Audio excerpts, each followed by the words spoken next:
नमस्कार, मैं हूँ सुजाता सैनी और मैं हूँ प्रयागराज में। तो प्रयागराज में हम यहाँ के प्रकांड पंडित जी से हम वार्तालाप कर रहे हैं। वो हमें प्रयागराज में जो महाकुंभ है, उसके विषय में बताएँगे और उसके साथ ही उन्होंने बहुत सारे वो टीकाएँ लिखते हैं, पूजा की विधि लिखते हैं और इलाहाबाद यूनिवर्सिटी में उनके लेख स्पेशली जाते हैं, छपते हैं और इसके साथ ही हम देख रहे हैं कि वो बहुत सारी पुस्तकें और अपने जो उनके मंत्र और लेख उनके विषय में पूरा लिखते हैं, उनकी टीकाएँ लिखते हैं। तो आज उसी के बारे में वो बताएँगे। पंडित जी, आपका बहुत-बहुत स्वागत है हमारे प्रोग्राम में। आपका परिचय आप हमारे दर्शकों को दे दीजिएगा। मैं पंडित शशांकेश्वर मिश्र जी। कौशाम्बी जनपद के अंतर्गत कनैली ग्राम का निवासी हूँ। जी। यहाँ अपने बच्चे के साथ रहता हूँ। वो यहीं पर असिस्टेंट प्रोफेसर हैं, वो शासकीय महाविद्यालय सैदाबाद में। जी जी। और प्रयागराज में ही मैं रहता हूँ, नैनी में। अब माघ के विषय में हमारे धर्मशास्त्रों में इसका विशद उल्लेख है। साथ ही महर्षियों ने माघ की संज्ञा इसलिए बताई कि इसमें माँ और अघ दो शब्द मिलते हैं। माघ तो माँ से दूर हो, अघ माने पाप, हमारे सारे पाप का शमन पहली चीज। ये पूरा मास माघ मास जिसमें ये महाकुंभ लगा हुआ है। कुंभ यानी अपने आप में परिपूर्ण, कुंभ अमृत स्वरूप परिपूर्ण। जब कोई चीज परिपूर्ण होती है तभी उसमें से कुछ मिल सकता है, और मिल सकता है तो भक्ति भी मिल सकती है, ज्ञान भी मिल सकता है, आयु भी मिल सकती है, धन भी मिल सकती है, यानी सारी सांसारिक ऐशणाओं की पूर्ति वो कर सकता है। ऐसा ये माघ का महीना है। इसमें जल प्रधान चीज है। त्रिवेणी माघम सोमम भरद्वाजं च वासुकिं वंदे अक्षयवटं शेषम प्रयागम तीर्थनायकम। ऐसे तीर्थराज की हम का नमन करते हैं। उसमें जो जल स्रोत है वो अमृत स्वरूप है, जिसमें गंगा, यमुना और सरस्वती तीन का समागम है, तीन का संगम है। उसकी प्राकृतिक हवा भी किसी को स्पर्श कर ले तो उसके सारे पाप क्षीण हो जाते हैं, पाप से वो मुक्त हो जाता है। साथ ही अमृतत्व तो किसी को नहीं प्राप्त होता, पर उसके समकक्ष सारे वैभव इहलोक और परलोक दोनों के प्राप्त हो सकते हैं। इस लोक में सारी उसकी मनोकामनाओं की पूर्ति हो सकती है। भक्ति श्रद्धा से यदि वो करता है, सात्विक विचार से करता है, और तो क्षणिक नहीं, वो अस्थायी शांति उसको प्राप्त हो सकती है। जी। जल तान ऊर्जे दधातन, ऐसा ये वेद में कथन है। आपो हिष्टामेव तान ऊर्जे दधातन महेन रायचक से युवा स्यूतमोरसा तस्य भाजयते है ना उस्ती मात्रा तस्मा अरंग मामो यस्य क्षय जिन्नत आपो जनयथाचना पूर्ण मंत्र ये है। तो तान ऊर्जे दान, यदि किसी को ऊर्जा की प्राप्ति करनी है तो वो जल को अमृत मान करके उसका पान करे, स्नान करे और जल के संपर्क में है। ये ऊर्जा शक्ति जल में होती है स्वाभाविक रूप से। सर्वप्रथम जल की महत्ता को भी जान लेना परम आवश्यक है। जी। बिना उसके जाने बिन होए प्रतीति और बिन प्रतीत होए नहीं प्रीति। जब तक हम किसी विषय की उसकी क्षमता, उसकी शक्ति को नहीं जानते हैं तो हमको उस पर प्रेम नहीं बढ़ता, प्रतीत नहीं होती। सर्वप्रथम आवश्यक है कि जल के विषय में थोड़ा सा जान लें। तो जल ही जीवन है, पहली चीज। जल विहीन कोई अस्तित्व ही नहीं किसी का। जल के जीवन काल में, जल को जीवन काल में किसी भी व्यक्ति के वो अमृत कहा गया है। शरीरधारी के तत्वों में पंच तत्व होते हैं, उसमें जल दूसरे नंबर पर आता है, प्रमुख तत्व है। छित जल पावक गगन समीरा, पंच तत्व यह अधम शरीर, ऐसा तुलसीदास ने कहा है, तुलसीदास जी ने। ये पंच तत्व से बना हुआ, यदि शरीर में पानी की कमी हो जाए तो प्राणांत तक हो सकता है। सारे कृषि कार्य जल पर ही आश्रित है, सारे कृषि कार्य। पृथ्वी पर बिना पानी के कोई जी ही नहीं सकता, उसका जीवन संभव नहीं है। द्रव रूपी औषधियों से अनेक बीमारियां अपने आप ठीक हो जाती हैं। ब्रिटिश वैज्ञानिकों ने अनुसंधान में गंगा की शुचिता के प्रमाणित किया है। जैसे मरे हुए शरीर को गंगा जल में डाल दिया गया, 1 सप्ताह के अंदर उसके सारे कीटाणु नष्ट हो गए, अपने आप गंगा के सानिध्य से नष्ट हो गए।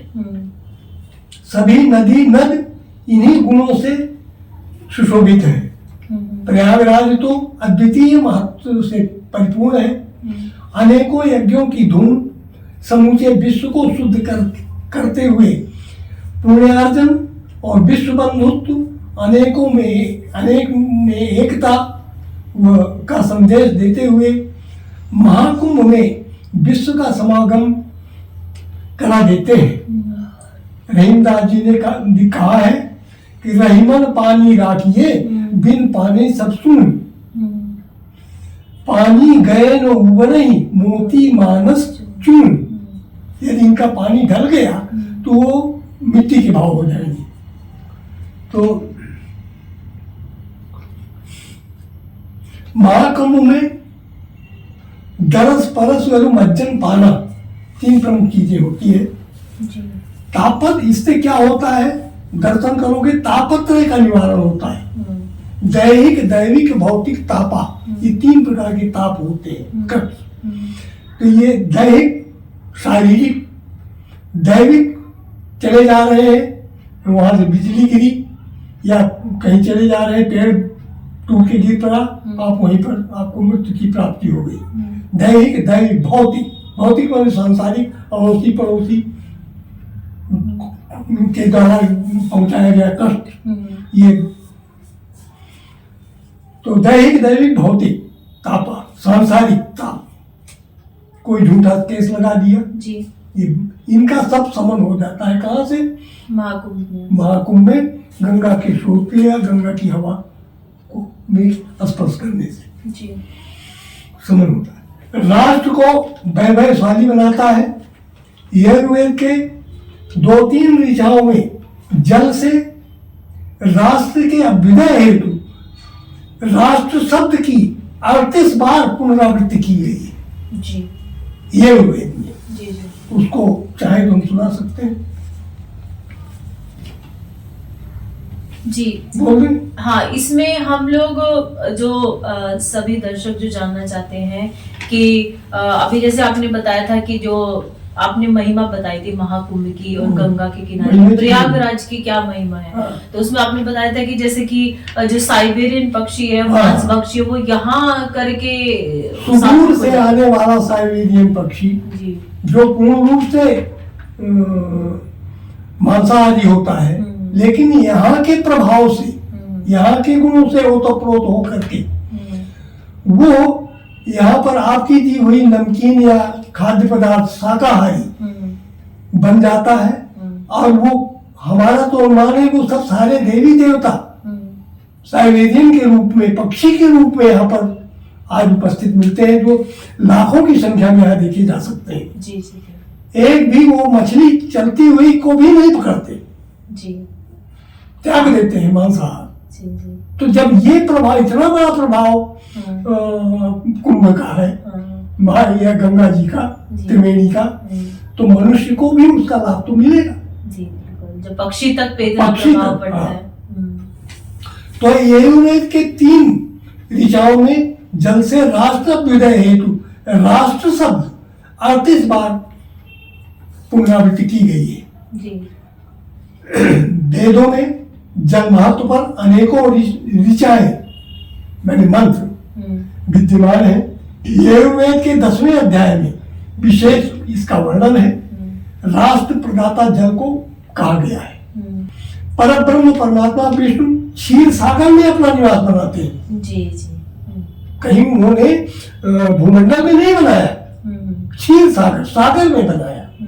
उसका कारण यही है, उनको नारायण कहा जाता है। नारायण जल जी। अच्छा। आयन माने घर। ओके, तो नारायण मतलब जिनका घर, जो हर समय उस जल में विद्यमान होते हैं जी, उसको कहते हैं नारायण। जी।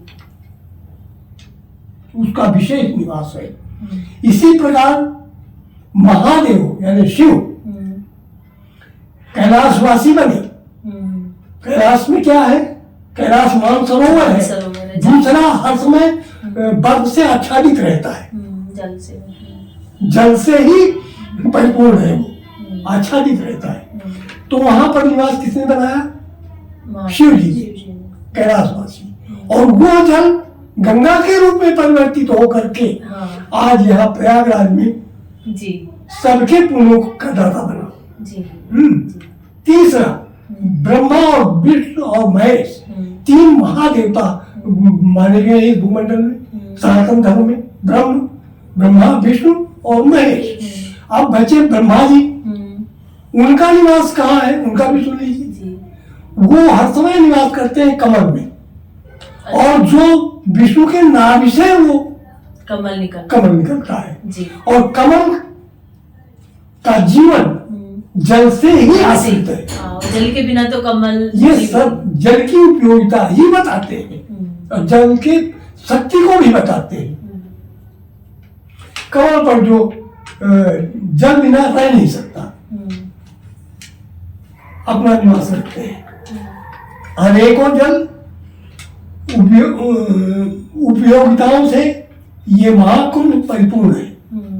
कुंभ अर्थात अपने आप में परिपूर्ण, अमृत कलश, अमृत बूंद, आवागमन में भी ये सहायक है। नारी चलती है ना उसमें। सोना चांदी तांबा पीतल लोहा आदि धातुएं ताप देने से भी वो द्रव रूप बनती है जी, द्रव में परिवर्तित होती है। तभी उनकी उपयोगिता होती है, तभी वो वज्र बनते हैं। अच्छा। वज्र कब बनेगा? जब वो पिघल करके जल रूप में हो जाएगा। कोई भी आभूषण कभी बनेगा जब वो द्रव रूप में परिवर्तित होगा, चाहे सोने का हो चाहे चांदी का हो। तांबे के बर्तन आदि जो बनेंगे वो भी जब द्रव बन जाएगा तांबा तब होगा। ये है जल की महत्ता। शरीर में व्याप्त जलीयांश से करुणा के बिंदु निकलते हैं हमारे शरीर से। कभी किसी से प्यार आनंद भक्ति हुई, प्रेम हुआ तो आपके अश्रुपुंज निकलेंगे। आपको कोई बहुत बड़ा कष्ट हुआ उस समय भी अश्रुपुंज आपके बिंदु निकलेंगे। तो क्या है? वो जल ही तो है, परिशुद्ध शरीर प्रकट होते हैं। मेघ वर्षण से भी जल ही मिलता है और वो जल खारा होकर के अमृत तुल्य जल के रूप में परिवर्तित होकर के वर्षा के रूप में हमें किस कार्य के लिए, अन्य कार्यों के लिए जनमानस के हित में फैलता है। उसकी आपूर्ति ये सब महाकुंभ से ही तो होती है। जी बिल्कुल। विश्व मानव समाज सनातन का समागम बिना निमंत्रण के, आज हम किसी को निमंत्रित करते हैं, किसी अपने रिश्तेदार को, तो वो भी आनाकानी करता है। लेकिन इस महाकुंभ के समागम में विश्व के किसी व्यक्ति को निमंत्रित नहीं किया जाता। सब अपने आप वो प्रतीक्षा करता रहता है कि कब माघ का महीना और कुंभ, महाकुंभ, अर्धकुंभ यह प्रयागराज में हमारा पदार्पण होगा। ऐसी स्थिति आती है। आपको नारा तान ऊर्जे दधातन विश्व को ऊर्जा देने की शक्ति है तो जल है, ऐसा महर्षि वेद कहते हैं। जी। तमो रसा, सारे तम को, अंधकार को, अज्ञान को दूर करने की शक्ति यहाँ पर पधारे हुए जो ऋषि मुनि या भक्त होते हैं वो अपने वक्तव्य के माध्यम से जनमानस को तृप्त करते हैं। आपो जनयथाचना, ऐसा यजुर्वेद कहता है। अंत में यही कहा जा सकता है कि जिनके न विद्या न है, न ज्ञान है, न तप है, न दान है, न शील है, तो न सद्गुण है, न धर्म है, वे सभी मानव न होकर के पशु ही माने जाएंगे। जिनके ये गुण नहीं है तो चार मनुष्य होकर के भी वो चार पैर के पशु के समान है। जी। तो इसमें गुण, धर्म और तप और दान और ज्ञान, तीन चीज की विशेष महत्ता दी गई और वो सब प्रचुर मात्रा में इस क्षेत्र में प्राप्त हो जाता है हर व्यक्ति को। वे सभी मानव प्राणी पृथ्वी में भार स्वरूप है, जिनकी ये चीजें नहीं है, अभी हमने बताया। अतः इस धर्म संचय पर, इस अवसर पर धर्म का संचय करने पर परम पावन बन पुण्यार्जन कर यदि किसी को मुक्त होना है तो प्रयागराज पधारे और यहाँ पर त्रिवेणी का स्नान करे। पूर्ण रूप से वायाभ्यंतरा शुचि, वो बाहर से तो पवित्र होगा ही, वहाँ के हवा से और अभ्यंतर से भी उसका मनोमालिन्य दूर हो जाएगा। ये महर्षियों का कथन है। परमानंद को प्राप्त होगा, आनंद मग्न होकर के वो पुण्य का भागीदार बनेगा।